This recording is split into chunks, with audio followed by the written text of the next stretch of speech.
With this video, we're going to start looking at Ohio State. Probably going to keep all the rest of the Oklahoma clips for myself and our team, but what we got right here is we're looking at Snag from these guys. So right here, I have a 3 receiver set. Anytime you're on a snag, you're going to have a flat route. If it's coming from the backfield, he's really got to do a good job of trying to stretch that defense horizontally. We got a snag route or a scat route and a corner. Sometimes we'll tag a in route or a dig right there to high-low those backers, but for the most part, Ohio State was running those corners. What they like to do over here, backside, if they had 2 receivers, is run kind of a drive route.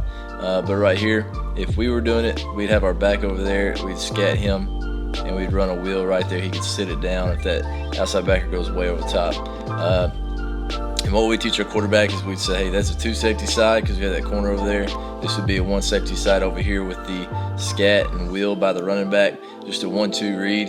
And if we knew that we were probably coming over here to this side with the one safety look, we'd probably tag a lot more dig routes right there in case that backer gets out. Now we can work this next window with our dig. But right here we'll play it, and you can see fullback's doing a really good job of stretching the defense. They fire the outside backer. The receiver up top, you can do it a couple different ways. Right here, what we teach him is, hey, we're running at his heels at about 6 to 7 to try to stretch the defense that way. Some people, I talked to a guy this week, one of my buddies, and he says they teach him to go that inside shoulder, which is fine, and I think it works out for them because they know they have a lot of times whenever that guy goes to the corner, he gets back and he goes with them. But right here you'll see a bunch of Ohio State clips. Sometimes they go the inside shoulder, sometimes they go over the top. I think it's just one of those feel things. But right here, if you go over the top, it's pretty much the same principle as a fade out. We don't want him to be able to see both routes, and if we can, we want to get right into this window between those 2 backers with shoulder pads square to the quarterback. Nice easy throw, which is what they get right here on this play. Right there, they fire the outside backer. He still goes to the inside shoulder of the safety. All right, so you can see it's not an ideal or perfect situation, but that guy's finding space right there. He sits down, shows his numbers. Nice easy throw. Probably on that receiver, probably want to tell him, hey man, go ahead, and that thing was stuck in your chest, tight turn, get upfield. He took 1 step and it's kind of lateral. If he just catches it, goes directly vertical, he's probably going to get a first down. But right there, he kind of flips around, doesn't do a great job getting vertical, and ends up just getting tackled right where he caught the ball. Should have tight turn and get upfield right there.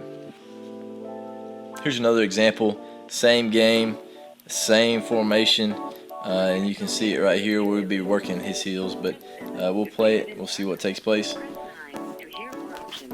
Right there, outside backer waits for a second, so they're able to flip it out there to the flats. Nice easy throw, stretching the defense. Good ball right there. Puts it out in front of him, lets him get a first down. You can see what the scat was doing right there. He's trying to work this outside backer's heels right here. Once he gets a lot of depth, now we're going right there to space. We're sitting down right there to get that natural rub. We're going to snag to the boundary at a 2x2, running their levels concept here to the field. But we'll play it real quick so you can see the read of the quarterback. So we play it, reading the outside backer. That outside backer kind of hangs a little bit, so he flips it out there to the flats. Definitely not going to fault him to getting it out there, but I feel like I'd probably tell that quarterback, hey, hold on to it for just a little bit longer. If that backer's coming looking like he's trying to get to the flats, let that other guy work for just a count more and flip it right there to that snag as he clears. Easy throw right there. Should have been a first down. It got a little antsy, just got it out of his hands. It's right before half. He probably knows he's trying to get out of bounds, flips it out there, hopefully get a first down. But they'll get out of bounds if they didn't. This is a look of Ohio State running their snag concept with a corner and the snag right here to the boundary. We got swing, then we're running our levels here backside. Right here, they fire the corner, so now he's working off of that defender with a snag. So right there, he's so deep, we're probably going to work that inside hip, trying to sit down, swinging right there. We got a corner. If that guy fires, if he fires and he's from that much depth, hopefully we've got a chance to get that ball out somewhere, but we'll play it real quick, see what takes place. Corner fires. Could have thrown the scat, but I'm thinking the quarterback probably knew that he could hold on to it with that safety so deep, that corner sitting, that he'd be able to get to that bigger play and is able to drive it in there to the corner route for an explosive play. 48 seconds before the half, get him down to field goal range. This look Purdue's playing cover 1. They're bringing a 6-man rush, but they're peeling this guy right here with the back when he swings, because they're running their scat down here to the bottom of the screen. They're running levels concept up top, and anytime you're playing man, that's not really what we want. We really don't want to go to scat. The coach is probably thinking, hey, we're probably gonna come over here to the double inside, the level side. That's some of our man beaters. I'd say our man beater down here is that corner, and also if they're bringing 6, he could be hot unless he peels, and then we're good. So these 5 linemen are going to take these 5 and possibly block that guy. So we've got 4 in the box. We're working to him. We know that he's hot. Okay, we might even say that that guy's hot and block him, but they don't. They full slide it, knowing that he's going to swing right there. But we'll play it real quick and see what takes place.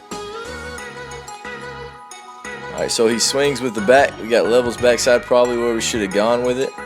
All right, but right here, they end up fitting to the scat. He's able to create just a little bit of space, and because Dwayne Haskins is pretty accurate, puts the ball on his body, he's able to make a catch right there. Not the best play against man, but they make it work right here. This look Ohio State's in 21 personnel. They're in their pro right. They have a tight end going to the corner right there, runner shoot. We got that snag right here. A lot of times what we do is we snag him and go there with that wheel, possibly sitting it down if that guy's over the top. But right here they don't do that. They just leave him in for protection, which is fine. Getting one safety look. We're probably coming over here to this side anyway. We could go back over there, but there's just a lot of guys that could guard that and peel with it. So I can definitely understand why they want to come over to the 3 receiver side. But what you got to really understand right here out of pro sets, anytime that there's a tight end run that corner, you almost got to cut this guy's split. And what they do is they short motion him in, and then they get him on that snag for the rub and all that stuff. But anytime you just do it from your normal wide splits that you would have, it just doesn't, the timing doesn't work out whenever you're running a tight end from the corner, or corner from the tight end. So right here they do a good job of motioning that guy in, or just a line there whenever we call snag. And right there we were stretching the defense to flats right there. They drop an end into it, but still he's pretty unaware of what's going on. Shoulder pad square, showing his number to the quarterback for an easy throw, easy catch. Hopefully we can make the guy miss and get a big play. Running snag out of bunch is a little bit different than it is out of your normal sets, which is good. It changes it up a little bit, but it's a really easy difference right here. Instead of this guy having to come in at all, he basically goes vertical. And whenever we watch it, he'll stay basically right up that hash and just sit down in open space. Still have our corner, have some kind of a flat, whether it's a bubble or a shoot. Backside, basically want to high-low do something on that guy, whether it's double slants, whether it's your levels concept, or whether it's, you know, a whip dig back in that window. It's whatever you want to do. But we're basically reading this guy. If he pushes that direction, we know our numbers are probably better on that side. But we'll take a look at it and see what takes place.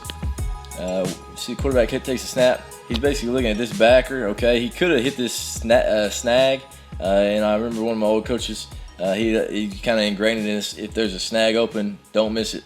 Don't miss a scat is what he'd say. Hey, don't miss a scat. Throw the ball to him every single time. It's the easiest throw in the book. Take it. But right here you can see that Mike pushed that way just a little bit. So I'm sure he feels like that backside is going to be the throw, which it does end up being the throw. But you can definitely see right here, the snag goes basically vertical, sits down. He's in an open window. Really hard for that backer to kind of sort all that stuff out, because a lot of times whenever I'm in bunch sets, I'm going to dig that guy in behind him. So it's basically a high-low on that guy. And we also have, you know, a flat and a curl right here and behind him as well. So we can basically go one. He's either got to take flat or he's got to take that. That corner's low, okay, but we're probably going to go to that dig high-low on this mic. But right here he pushes that direction, so he's looking backside for that. Creates a big explosive play in this game.